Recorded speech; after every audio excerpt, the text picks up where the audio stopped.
Welcome back everyone to my Let's Play of Ogre Battle, March of the Black Queen. Orpheus and his army are now in the Highlands, where they've been greeted with a bunch of snow and a frosty reception by the citizens of the Highland. They naturally consider us invaders, so every time we liberate one of their cities, we actually lose reputation. But I'm going to still liberate those cities anyway because I want to show you all the different flavor text that we get here. So, yesterday here in America was Father's Day, so I wish all you dads out there a happy belated Father's Day, whether you're a father of a human child or you have a bunch of fur babies like I do. So, well, I only have one fur baby, and I have a furless baby right now. And he's sitting on my lap right now, Mr. Pops. I just gave him his Nutrical. I'm going to exercise his legs here while he's sitting on my lap. So, Pops and Spartacus did not get me anything for Father's Day, but they did get their grandpa card. So, that was nice. My dad came down to visit me. He was here for the past few days. We did some hiking, kayaking, saw Top Gun, Maverick, the second Top Gun. Never seen the first one, but didn't need to see the first one to kind of understand this one. So, yeah, a decent movie. My dad really wanted to see it, so we got to do a few interesting things. Closed the day out today with Zumba and ice cream, so it was all overall a good Father's Day. I hope, like I said, all you fathers out there, you had a good Father's Day. Your kids treated you right, so. But we do have some sad father news right here. In the city of Zandu, which is the Imperial base in this area, Ronnie's father is waiting and guarding. So yeah, it's gonna be sad when they have to come to blows, daughter and father. So not gonna be a happy Father's Day for them. Naturally, we're going to want to have Ronnie's unit come in contact with Overlord Hakash, who is the head of the Imperial Army. So, but we'll eventually have her deploy later on. But for now, we just want to keep the units that we have out here right now. They're more than enough to deal with the Imperial threat right now. So we have our three areas. Left we have some units hanging out. To the right we have some units hanging out here. And then we have that one unit right in the middle. And our boss killing unit there, the princess unit, has kind of been flying back and forth, mainly hanging out in the middle. But that unit we have there has a zombie dragon in the front row.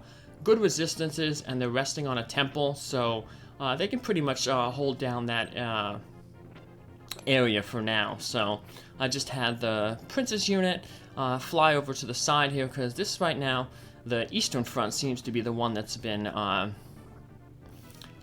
having the most activity in it. So, but now speaking of a bunch of units coming down this area, I never talked about the neutral units that we can pick up in this area. So over the sea and the water, we can get level 20 cockatrices. In the mountain areas, we can get ice giants at level 23, and we can get platinum dragons in the snow and in the plain areas. So we still need to promote our gold dragon to a platinum dragon. At level 24, he'll be able to promote into that final form. And then that will be the last of all the promotions that we can get. Our army will be totally complete. So, but if you haven't been building up a dragon in the meantime, hey, you can just recruit a platinum dragon right here. So, are these the same units? Yeah, same two type of units coming down. One's sneaking off there to, I thought I was going to cross the river there and go after that unit. Oh, it's not on a temple, it's on a city. I thought it was a temple. But either way, temples, cities, they both give the same amount of healing, basically like 2 hit points a second, so Bonk. This unit is not a boss unit, so it will fall very, very quickly to our unit. Bonk. And the paladin will heal himself just to get a big tail whack. Whop. And there we go. So even though our boss killing unit is pretty tough, a lot of the bosses coming up are going to be difficult, and we may even have trouble even with this, boss unit. So if you have World Tarot cards, you want to save them, because a lot of the bosses coming up will have very strong magical attacks. So we have Doll Master and 2 rock golems versus a monk, a rock golem, and a golem. Let's see how we do. All guys are doing definitely a lot more damage, so the Doll Master, he'll be the one who determines who the real winner in this one is. His spells can deal decent damage. Remember, our golems are weak to magic, but luckily the Doll Master, his attack is physical, acid, and golems tend to have really good physical defense. So even though they have weak to magic, the magic that the Doll Mage is going to use against them is the best type for their resistances. And we stunned the one mage that we really didn't want to. We stunned the one that we took out there. And the one who wasn't stunned is the one that was able to hit us, so now we stunned him, but it's too late, he already used his attack. But yeah, this unit is going really nice against this mage type unit, because our Phantom in the back row can target the mages, and our Zombie Dragon can also target the mages in the back row. Take them out before we run into a problem. So I'm going to move my unit back just a little bit, because it seems like every time we defeat one of those units, it's going to go across the river. It's pushed back across the river, and it's just going to take a while to get across the river. It's slow crossing the river, so this way, if I defeat them, they'll retreat, and hopefully not retreat over the river, so they can come attack us quicker. So we're not waiting as long to have to deal with their attacks. So, look, drop that meteor on them. And it didn't matter that we didn't stun them, because as you can see, doing next to nothing to the Zombie Dragon. And let's see if we can finish him off. Yes, we have. There we go. Nice level up for everybody except for the devil, but still, always good to get good levels there. Clearing out things. Where's this knight gonna go? He's gonna hit our cleric unit. That's good, because if we defeat him, he'll bounce back and attack our, he'll be fighting our ninja unit. So, would have been nice if the mages would have went before the monk did her healing, but, yeah. Oh, it looks like they're going after the gold dragon using fire. That's his weakest element. Well, so, well, we didn't finish anybody off, but we did do a good bit of damage.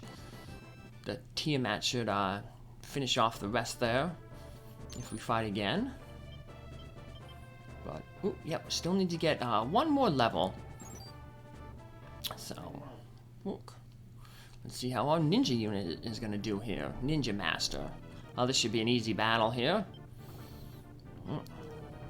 And now the, see who's gonna go first.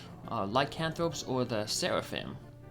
Well, the Lycanthropes did it and took it off, so if not, the Seraphim and her hit-all laser attack would have finished that unit off, so not too worried. We've got another unit popping up here. And that other unit's crossing the mountains there. Wonder if they're going over to that city.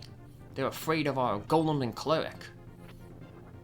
These are the golem and cleric that we had that kind of lost a lot of alignment because they were doing so much fighting in the Shrine of Kulin.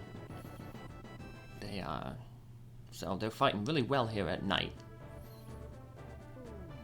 As that unit looks like they're scared. Seems like we're alternating as well. What front is very busy? Just had a bunch on the western front. Now we're back to the eastern front. Looks like we got a high-flying unit here. Yeah, they were moving really fast. So this might be a tough battle. Hit all with the Griffin in the back, and then the Muse. Lightning. Oh, that's good. She's missing a lot, so... Now we just have to hope our Tiamat hits. That's good. The only problem, though, is the Tiamat. We have to adjust this unit when we finish here. Throw the dragon, the gold dragon, onto the left, so that he can attack that Griffin in the back row. Oh. Yep, that cleric unit did come over. And that's not good, because this unit has an undead in it, so we do not want to have to deal with that. But, here's one way we could deal with it. We can use a moon card. That'll pull the cleric to the front, or the monk. Now, she'll have a white magic attack, but she won't be able to target the phantom in the back row. Now our zombie dragon is weak to white magic, but we just stunned her, and the zombie dragon has, you know, good resistances, so shouldn't matter.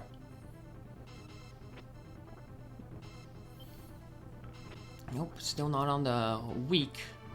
We want to take out that ice giant in the back there, but oh well, it's on strong. We can put our tactics on strong next time and take it, hit that ice giant. So that moon card came in handy there. Not really going to get much use at it anywhere else, so might as well put it there.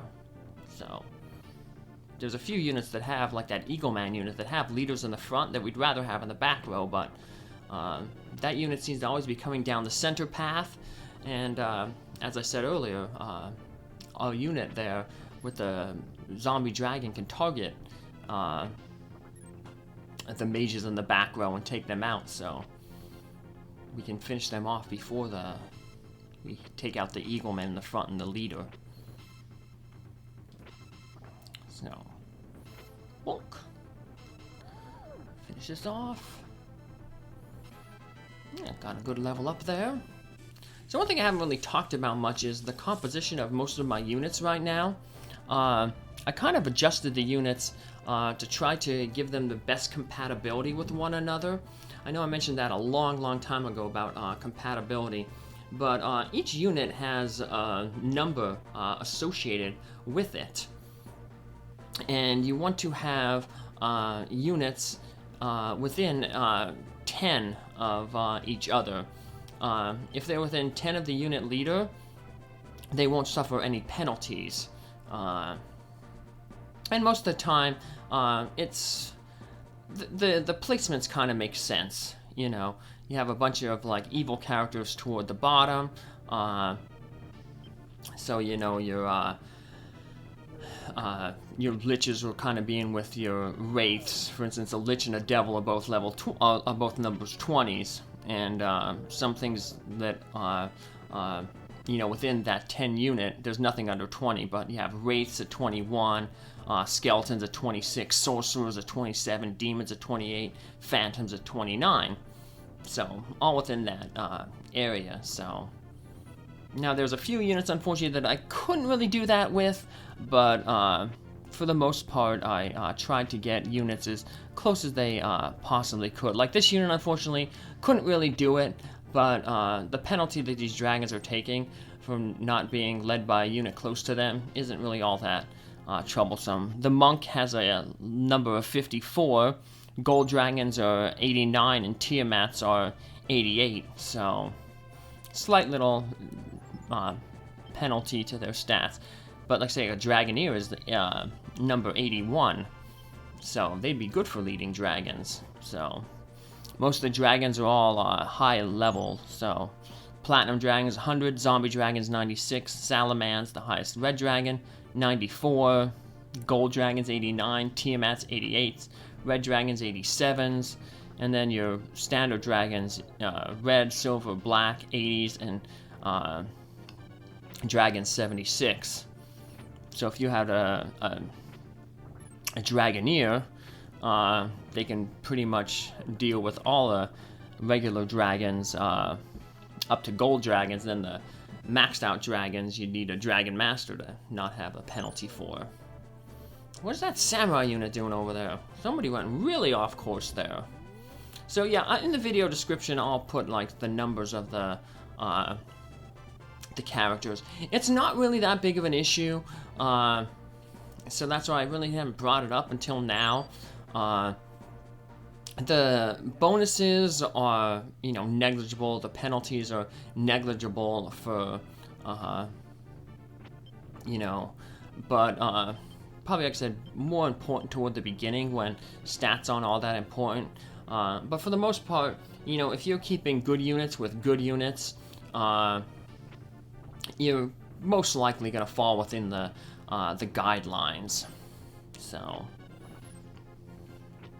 let's see this one. Evil ones are 40. The Fire Giant. Raven Man is 37. Princess is 45. So yeah, they're all within. So they're not taking any penalties. And the Fire Giant there is 65. So he's taking a little bit of a penalty, but the Evil One and the Raven Man, they're actually getting slight little bonuses for being with a compatible unit. So, bonk.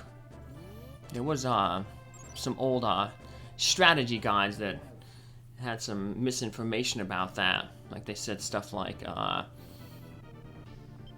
that Amazons can't be with male characters, but that's not true. The regular Amazons are 53. Their number is 53, so there's a lot of, they have no penalties if they're led by a knight, a ninja, wild men, samurais. So, yeah, I think it was the Prima strategy guide is the one. A lot of information was given on that turned out to be bogus. One of the biggest ones, and I totally forgot to mention it, was to get the Grail, you had to defeat Deva Luvalon in one round without using any tarot cards. That was a big rumor, or a big thing that the strategy guide said, but that's totally not false. The only thing that matters for your getting the Grail is to have the high reputation and I believe the Star of Heroes. That's pretty much all you need. So, alrighty. Well, this could be trouble. Lycanthropes. This would be a nice unit to fight if it was nighttime, because they'd have so many penalties being good alignment, and we'd have a fight better at the nighttime. Our ninja would deal more damage. Our lycanthropes would be attacking a lot more. But oh well. Yeah, we're taking a lot of damage from that Inanuki attack. I still am probably pronouncing that wrong. But well, I guess it's coming to pass that well, it's true, that rumor that somebody said in one of the older cities, that a lot of the Empire's forces consist of samurais and paladins. We run into quite a few paladin samurai masters, and there's a samurai unit retreating. Let's go catch them. See if we can catch them. Unfortunately, they're across the river, and we're not. But maybe we can shout our insult at them or something, and they'll turn around and attack us. Sometimes the enemies are acting weird. That other samurai unit was out in the middle of nowhere, and then at the last minute decided to come and attack us for whatever reason. So maybe we can goad this unit into, that retreating samurai unit into fighting us. We can, I don't know, yell some insult at them. I don't know what's a good insult to... But... who knows? Let's try to finish off this. Nope. But they'll be back. They're still at pretty high strength, so they only lost a third of their combat capabilities. And the samurai unit is back. Let's see what we can do this time. We may actually be able to finish this off. So the ninjas should finish off the paladins. And if the Inanuki's a hit, they should lose a lot of hit points. The Samurai Masters, yeah, so that laser may finish him off. And it does. So, unfortunately, we finished them off before our monk could heal, but it looks like we're in the clear over here. No other units are in their way, so that unit should, Songus' unit there should be able to hang out and chillax on the city there and heal up. Big meteor drop. Bonk. And giant meteor wins. Although, like that giant meteor, like I said in other episodes, it kind of looks like a weird squeaky dog toy. Well, the samurai unit retreated and managed to get back to a city, so we're gonna regroup, gain 2 new paladins. But we finally have the eastern side, well, not the eastern side, the western, well, the eastern side is under control right now, but the western side is under enough control that we can push forward and take out that unit and take out that city, maybe liberate it and have a new base. That's the only bad thing. The unit on the western front there, they were fighting so far away from the city where they would be able to heal. But thankfully, the one unit that was pulling most of the duty over there was the Golem Monk unit. So the Monk was keeping them pretty much fresh, topped off at full hit points. Now, unfortunately, the other unit with the Princess in it doesn't have a healer, so they could use this city to heal up on. See the 2 fresh new paladins there. But let's see, we finished off one of them, and the samurais are hurting themselves. But we can unfortunately heal, and I don't think we have any healing cards with us, so that's not good. But hopefully we'll drive this unit back, because I think we should be able to win here. I think we won. Take over the city, and we can hang out and rest at the city and have our monk golem unit take the front.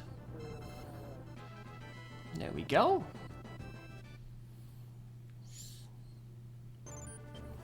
And then have, they can hang out in the city, heal up, and...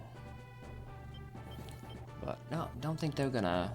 We're probably gonna get into another fight again, but based on how that last fight went, we should be able to win if they decide to come. But oh, they're holding back. Nice. So they may end up having to fight the Golem unit. We got another city here liberated. What card do we get? A Priestess, a healing card. I was just saying that we lacking healing cards, but now we just got one. They're angry. Get out of here! The Highland is no place for you. So, oh well, we're sorry. Blame your Empress Endora. She's the one who started this war. Yep, our Golem unit is moving. They're moving, so they're the ones in charge. Well, shouldn't be a bad unit to fight. Well, I was gonna say as long as they don't target the cleric, but they did. But that's okay.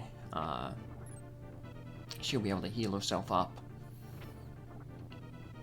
I guess they're going after their tactics are set to strong, because they after they hit the monk, and they went then after the rock golem there, or the iron golem.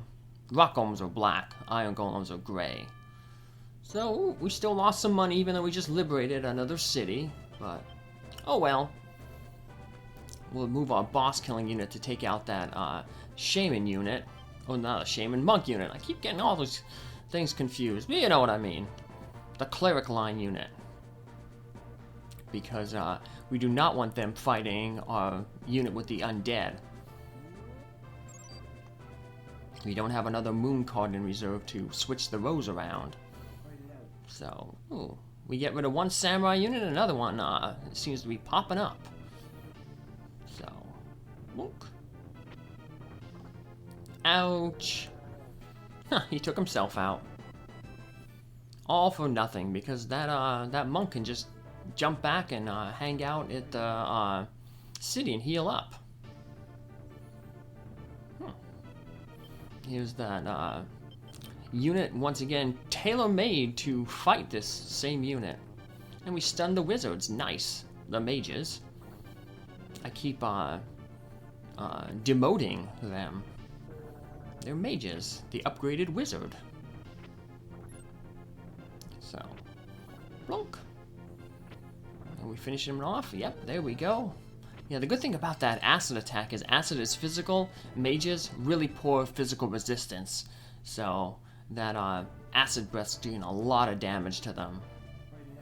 So, this is going better than expected. Even though we're fighting during the day here, and our lycanthropes aren't doing all that well. Whatchamacallit, you know, they ain't getting all their attacks. We're still defeating these units. So, look. Ouch. Oh, well, unfortunately we defeated them without their leader, but they'll be over the mountains, so we may be able to catch them. They'll be slow over the mountains, and if they pause, which they appear to be doing, we may be able to catch them. Because they'll be, like I said, slow moving over the mountain. They're, if they get off the mountain, though, that's going to be a problem, because they're snow moving units, and we're forest, so we're going to move slower over the snow compared to them. Big meteor, finishing the E1 Eagle Man off. Now go after the strong, because if we went after the weak, we probably would defeat one of the Eagle Men, and then they retreat. So if we just go after the strong here. Unfortunately, I switched it up there at the end. But they may retreat. But we have our boss killing unit there to finish them off, so it's not as bad as a tactical error as I thought it was going to be. Probably should have kept it on strong, but I was afraid that if I kept it on strong, he might have finished off the leader. And then he would definitely retreat, so had to run the risk of defeating one of the henchmen and having the leader retreat, potentially retreat, or defeating the leader and having them knowingly retreat. But 'tis all good. If they knowingly retreat and start heading back, we can just move our boss unit over, because they're a high-flying unit, and that that unit is a low-flying, so we'll be able to catch them. Good old wyverns. Best high-flying unit in the game. So I wonder if these folks are once again gonna be targeting the strong. We running out of tarot card space, so might as well use a few. Let's see what the if they go after the now if they go after the iron golem there. Well, they went after the regular golems. They're still going after strong. I guess they just chose to go after the regular golem. They both had the same amount of hit points, though. So, yeah, definitely still on the strong tactic, so... Next time we fight them, they'll go after our monk. Boo! But luckily, because they're on strong, they'll only ever hit her once. So, because then she'll always be weaker than one of the golems. So, you know, golems, they don't have much to worry about. Those paladins, even though they have 3 attacks each, 9 front row attacks, they're doing insignificant damage to our high defense golems. Well, that's what the battle's looking like here, and we're making some good progress. As you can see, we've moved high, a little further up on the western front, and now we're pushing forward with our boss killing unit up the middle a little bit more. So we'll finish this map off in our next episode. Take care, come back, and thanks for your support so far. Have a good day, and happy belated Father's Day to all the dads out there. Bye.